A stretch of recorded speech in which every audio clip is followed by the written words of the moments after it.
E daí, pessoal, tudo bem? Preparados para a aula 4? Espero que sim. Veja que nós aqui do Arrase do Enem estamos tentando colocar aí algumas informações e conhecimentos filosóficos que auxiliem na caminhada dessa preparação para o Exame Nacional do Ensino Médio, e a ideia é mesmo que você arrase, ok?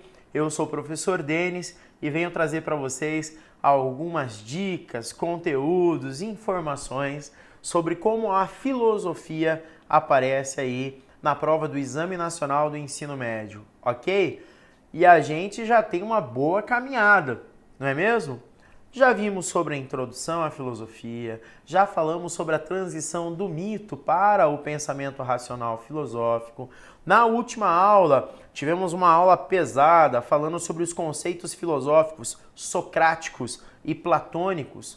E tudo isso só terá algum valor na sua prova do Exame Nacional do Ensino Médio, do Enem, quando você começar a perceber que esses contextos filosóficos e esses conceitos filosóficos também aparecem no nosso dia a dia, na nossa realidade. Ora, em relação ao diálogo socrático, a ironia e a maiêutica, a busca sempre por questionar e tentar fundamentar melhor aquilo que está sendo dito sobre alguma coisa e não achar que aquilo que você já sabe é o suficiente para sair daí postulando algumas verdades, certo? No caso do Platão, aquele ditado popular, as aparências enganam, não se deixe levar pelos sentidos, mas tente buscar a essência das coisas para daí, então, você ter segurança de dizer que, de fato, isso é uma verdade.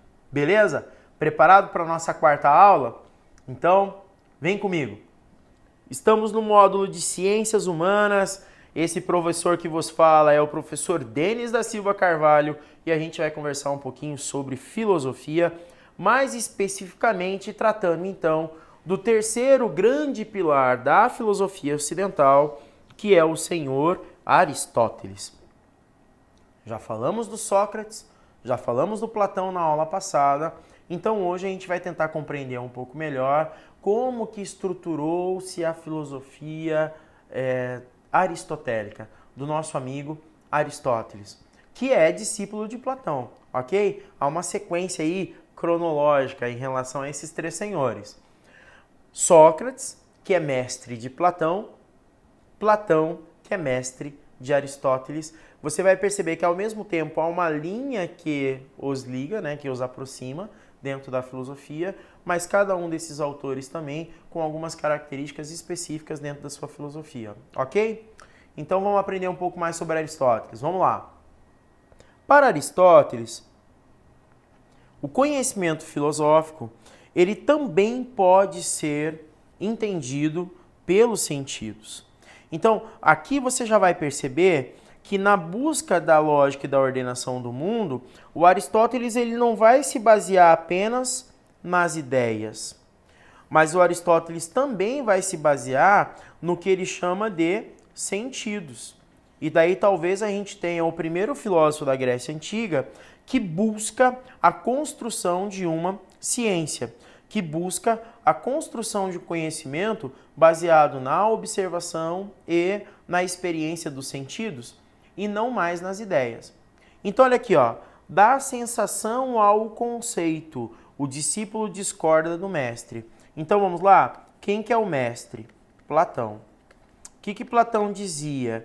Que a verdade ela é alcançada através da ideia, porque essa ideia revela o que a gente chama essência de todas as coisas. Ora, quando a gente vai falar do Aristóteles, automaticamente a gente já vai perceber, quando está dito aqui, ó, dá sensação ao conceito, que não há para Aristóteles a necessidade de um conhecimento racional, de um conhecimento epistemológico primeiramente, mas na verdade da experiência.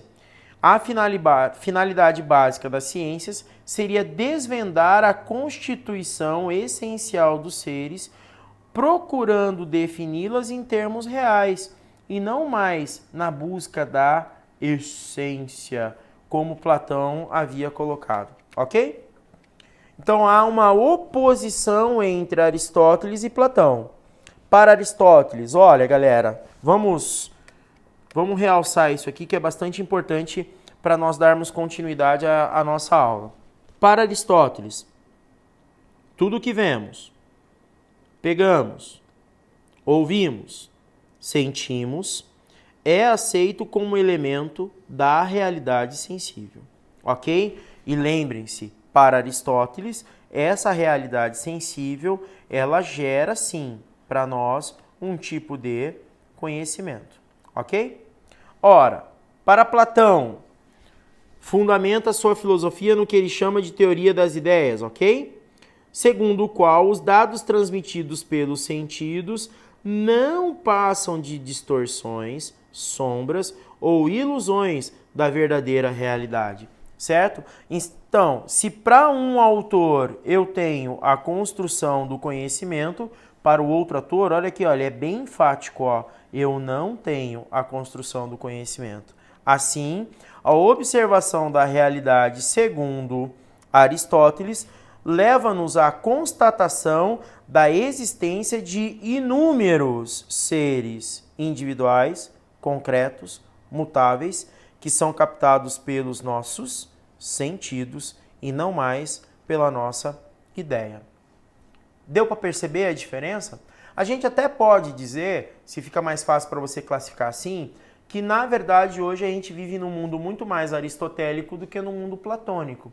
Ora, por que muito mais aristotélico do que platônico? Porque quando a gente pensa no Platão, que as coisas materiais, na verdade, não revelam a essência de todas as coisas, é uma mera representação, é como se fosse a pintura de alguma coisa, a representação de uma coisa, mais especificamente a sombra, o Aristóteles vai dizer, não, espera aí, a manifestação material das coisas também nos dá uma ideia. A manifestação material das coisas também me possibilita que eu conheça o que a coisa é, o que o indivíduo é, o que a sociedade é, ou coisa parecida.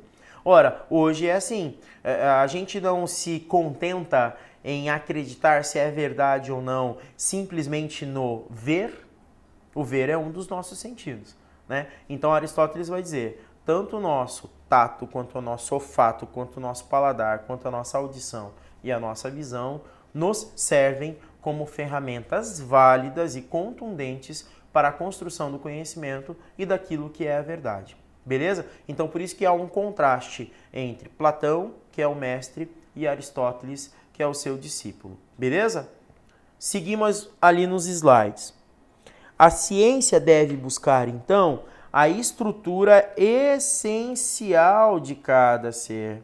E essa estrutura essencial de cada ser também é baseada na existência, e quando ele está falando na existência aqui, ele está querendo dizer o seguinte, na existência concreta do ser.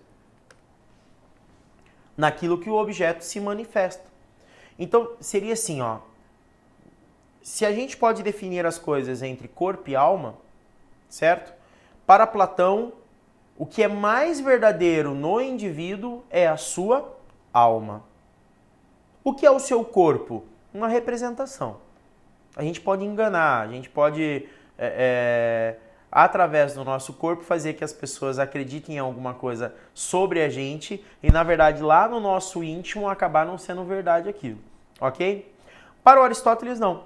Para o Aristóteles, ambas, corpo e alma, nos podem levar a um conhecimento verdadeiro sobre o mundo, sobre o homem e sobre as coisas. E não só a essência das coisas. Beleza? Então veja lá. O objetivo próprio das ciências é a compreensão do universal, visando o estabelecimento de definições essenciais que possam ser utilizadas de modo generalizado. Qual é o nome disso? Indução. Anota aí, gente. O que é indução? Operação mental que vai do particular para o geral. Então seria mais ou menos assim. Eu não preciso ver vários copos para poder definir o que é um copo.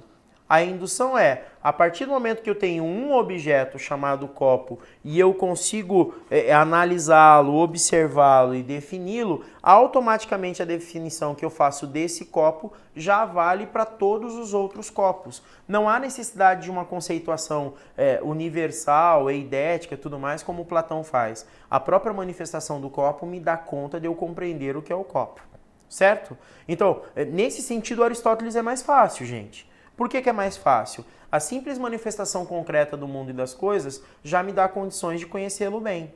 Isso está totalmente relacionado depois, mais para frente, quando a gente for estudar política, com o conceito de política em Aristóteles, tá? Guarda aí, faz um asterisco.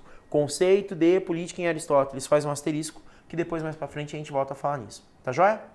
Seguindo lá, então. Há, então, a partir do Aristóteles, uma nova interpretação para as mudanças do ser. Então, não é que a representação material vai ser uma coisa errada, porque para Platão era mais ou menos isso. Se a ideia de copo é perfeita, a manifestação de um copo vai ser imperfeito. Por isso que ele fala mundo das ideias e mundo das sombras, porque as sombras nos enganam, né? No caso do Aristóteles, não. A manifestação concreta ela já é também uma verdade. Só que daí ele vai separar essa nova visão de ver o ser das coisas em 4 categorias. O que ele chama de ato, o que ele chama de potência, o que ele chama de substância e o que ele chama de acidente. Então vamos lá. O que ele quer falar sobre cada uma dessas coisas pra gente? Ato. A manifestação atual do ser, aquilo que já existe. Ou seja, galera, olha nós aqui. Alguém tem um espelho aí ou um celular? Faz aí, pega aí agora, vamos lá. Pega aí, vamos fazer um selfie, certo? Faz lá o selfie. Vamos lá, Denis, rápido. Ó, tô fazendo um selfie aqui. Ó, olha eu aí. Peraí, aqui. Olha eu ali. Ô galera, veja, esse aqui sou eu, pronto. Isso aqui é o que ele chama de ato. Aquilo que se manifesta concretamente e a gente pode observar através dos nossos sentidos. Pega um espelho, se toque, tá aqui ó, nós somos. Isso é o que as coisas são em ato, ok? Manifestação concreta dos seres. Só que os seres podem ser também identificados numa outra categoria, a categoria que ele chama de potência. O que é a potência?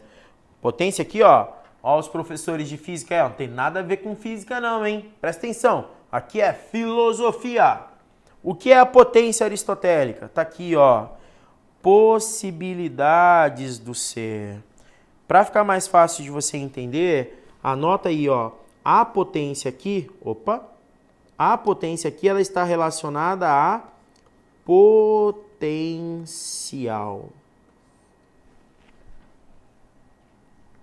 Se o que eu sou aqui agora é o meu ato, o que é a minha potência? Ou seja, o que é o meu potencial?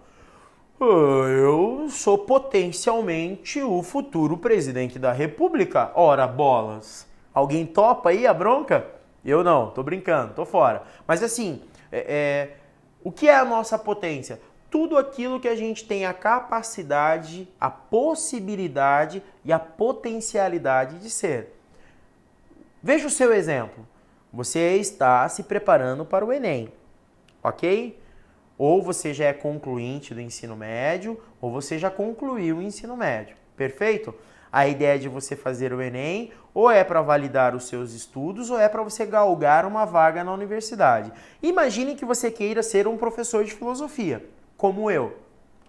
Hoje, você é um estudante do Enem, um estudante que está terminando o ensino médio e tudo mais. Você ainda não é um professor de filosofia, mas existe a possibilidade de você vir a ser um professor de filosofia? Existe. Pronto. Então quer dizer que a gente pode dizer que você é potencialmente um professor de filosofia. No caso de você, senhorita, senhora, mulher, perceba, por mais que você ainda não tenha um filho ou uma filha, você é potencialmente uma mãe. Por que você é potencialmente uma mãe? Porque você tem biologicamente, naturalmente falando, isso se não lhe aconteceu nenhum acidente, a gente já vai falar sobre a palavra acidente em Aristóteles, você tem a possibilidade de desenvolver uma gestação e, quiçá, um dia ser mãe. Então você menininha, você mocinha, você senhora que está aí e não tem ainda nenhum filho, caso queira ter, você é uma mãe em potencial, potencialmente, ok? Então, ato, aquilo que eu sou. Potência, aquilo que eu posso vir a ser. Beleza? Próximo critério. Substância.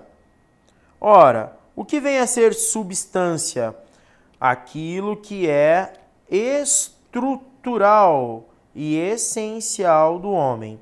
Na verdade, a gente poderia dizer assim, daquilo do que as coisas são feitas. Certo? Qual é a substância de uma estátua do Da Vinci?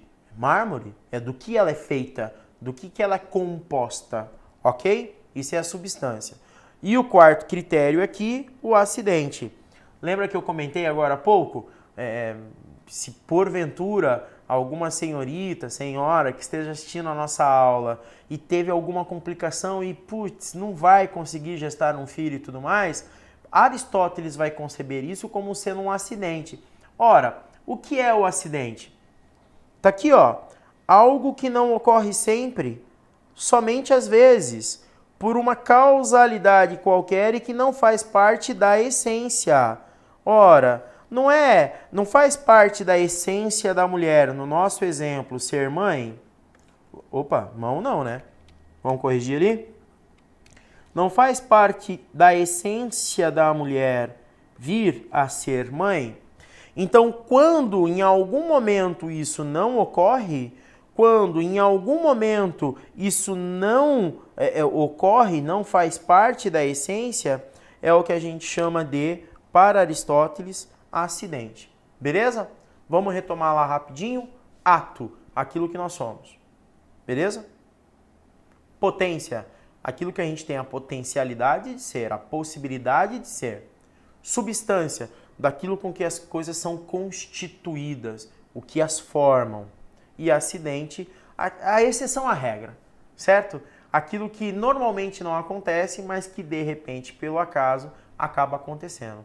Então perceba que não é mais só ideia, não é mais só conhece a ti mesmo, como no sentido aristotélico, socrático, mas é no sentido aristotélico. Eu posso definir as coisas em relação ao seu ato, em relação à sua potência, em relação à sua substância e em relação ao seu acidente. É uma nova forma de ver o mundo e as coisas. Tá joia? Seguindo ali, ó. O que determina então a realidade do ser? Ah, isso aqui é bem legal, gente. Olha aqui, ó. Todas as coisas são a passagem da potência para o ato. Lembra que eu falei que você é um futuro professor de filosofia? Quando que você de fato vai ser um professor de filosofia, se é isso que você quer? Tá, vou deixar, você pode ser aí, quem sabe, um advogado, um professor de letras, um médico, um engenheiro ou coisa parecida. Tudo bem? Não precisa ser só professor de filosofia, mas tá valendo, hein? Ó, fica a dica. Quando que você de fato vai ser esse profissional? Quando, segundo Aristóteles, presta atenção ali, ó, houver a passagem da sua potência para o ato.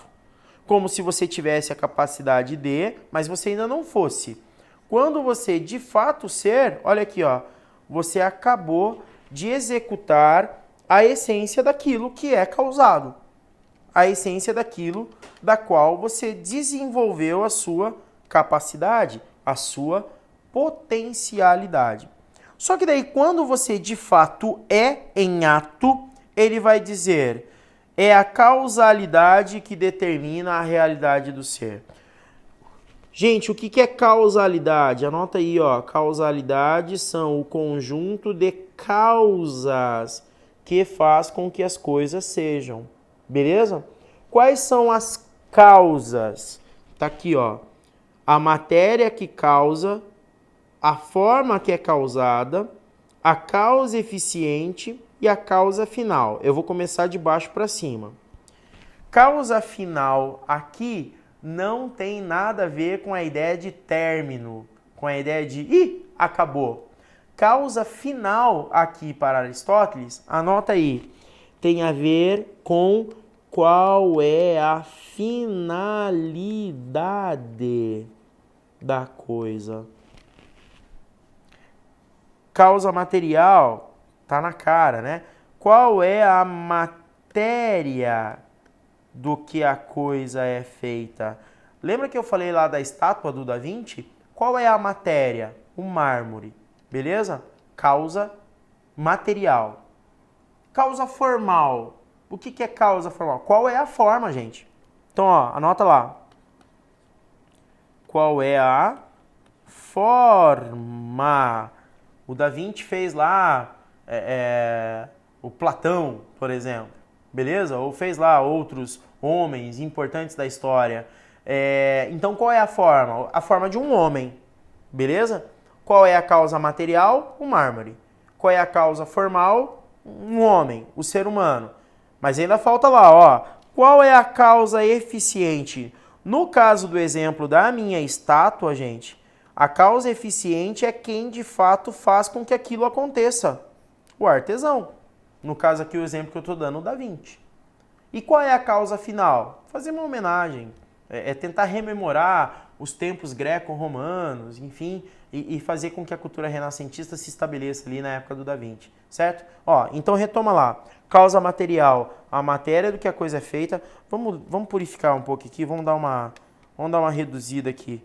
Vamos poluir menos aqui o nosso slide para ficar mais fácil daí para você anotar e registrar aí nos seus estudos. Então vamos lá. Causa material. A causa material está relacionada à matéria da qual a coisa é feita. Causa formal. Qual é a forma que a coisa tem? Causa eficiente é quem faz. Quem foi eficiente a tal ponto de realizar aquele projeto. E causa final, lembrando, não tem nada a ver com the end, acabou, encerrou, mas tem a ver com o termo finalidade. Ok? Vamos seguir em frente. Então veja ali, ó, a potência em si mesma não é capaz de formalizar o ser em ato.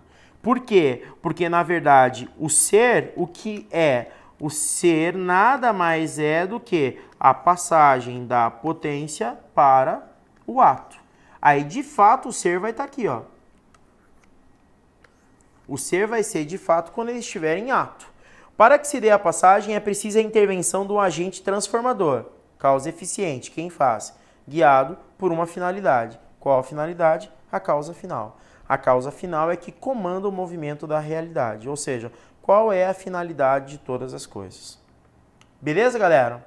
Então veja lá, ó, nós temos os 3 principais pilares da filosofia grega, ao mesmo tempo postulando que a filosofia é uma coisa importante, parar para pensar no fundamento de todas as coisas, na origem de todas as coisas é algo importante, de forma racional, só que a gente vai perceber que cada um deles vai navegar num caráter peculiar a cada um deles.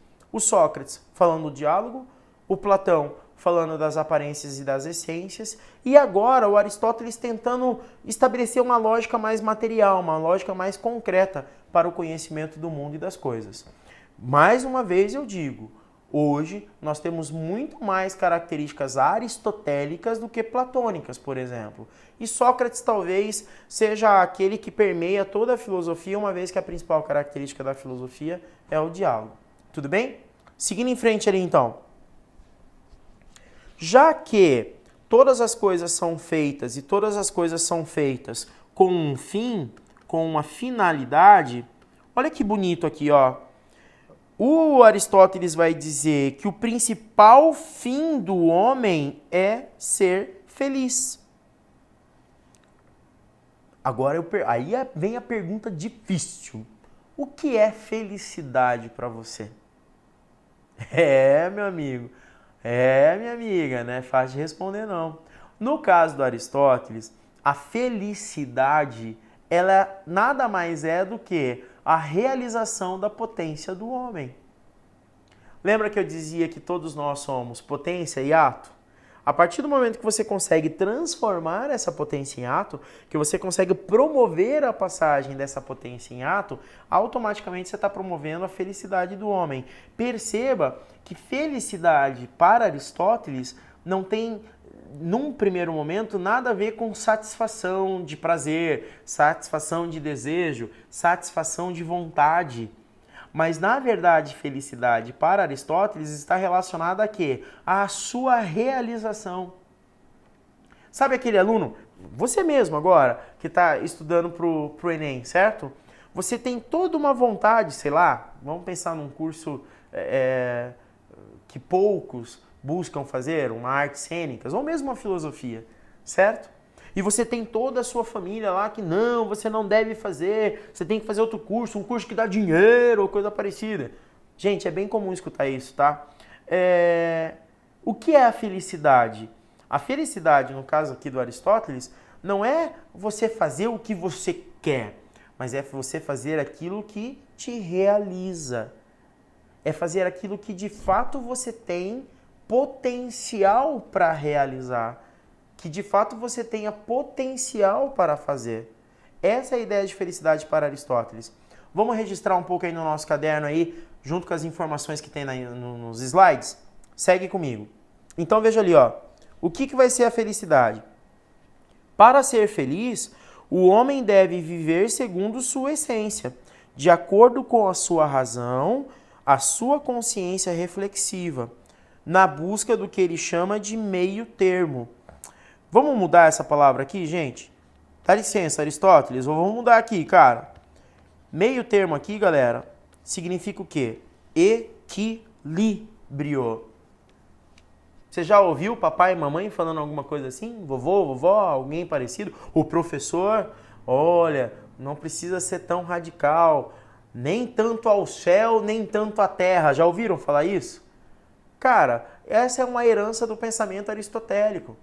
É o Aristóteles que vai dizer, olha, os dois extremos são vícios. Anota aí, ó.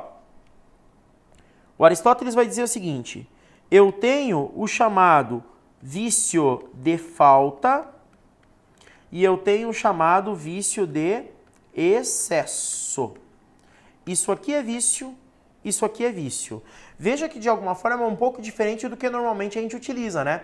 Porque hoje a gente utiliza dizendo assim, aquela pessoa é viciada. Quando eu digo que aquela pessoa é viciada em jogar videogame, o que eu tô querendo dizer? Cara, aquele moleque joga demais videogame. No caso do Aristóteles, preste bem atenção, ó. Existe sim o vício de excesso, mas existe o vício de falta também. Tanto esse quanto esse não me levam à liberdade. Desculpa, à felicidade. O que vai me levar à felicidade, segundo a filosofia aristotélica? O que vai me levar à felicidade? Putz, eu apaguei, não era para apagar aqui. O que vai me levar à felicidade é o que ele chama de equilíbrio, ou também meio termo, certo? Então tá ali, ó. Orientando os seus atos para uma conduta ética, a razão o conduzirá à prática da virtude. O que é a virtude? O meio termo. A justa medida de equilíbrio entre o excesso, lembra que eu falei aqui, ó, excesso, e a falta de um atributo qualquer. Certo? Então olha lá, para finalizar a nossa aula. Aquilo que é próprio de cada criatura lhe é lá naturalmente melhor e mais agradável.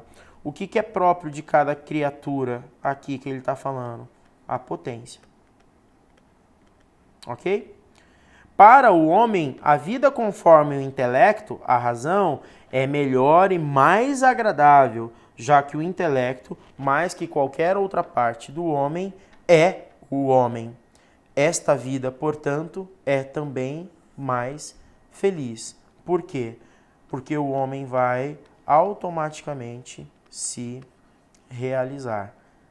Daqui depois a gente vai falar sobre o que é a política em Aristóteles e daqui depois a gente vai falar sobre o que é a ética em Aristóteles. Beleza, galera? Então veja, o conjunto dessas 4 aulas compõe toda uma introdução ao surgimento da Grécia e aos 3 principais pilares da Grécia Antiga.